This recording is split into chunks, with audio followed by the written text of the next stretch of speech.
Goeiemôre gemeente, ek is Erlyn Jacobs en ek is verantwoordelik vir Jubelkids graad 1 tot 6 en Jubeljeug graad 7 tot 9. Ek gebruik WhatsApp waar ek kommunikeer met die ouers en met die leerders. So as u as ouer nog nie op hierdie groepe is nie, groot asseblief volg die QR-codes wat op die skerm verskyn. Ons as ouers het 'n ongelooflike groot verantwoordelikheid.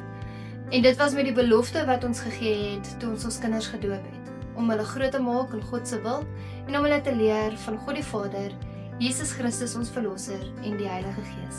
En baie dankie dat u ons vertrou om deel te kan wees van hierdie belofte. As daar enige navrae is, groot asseblief WhatsApp my by 071 679 2516 of stuur vir my 'n e-mail na erlyn@jubelotte.org.za. Geniet die dag.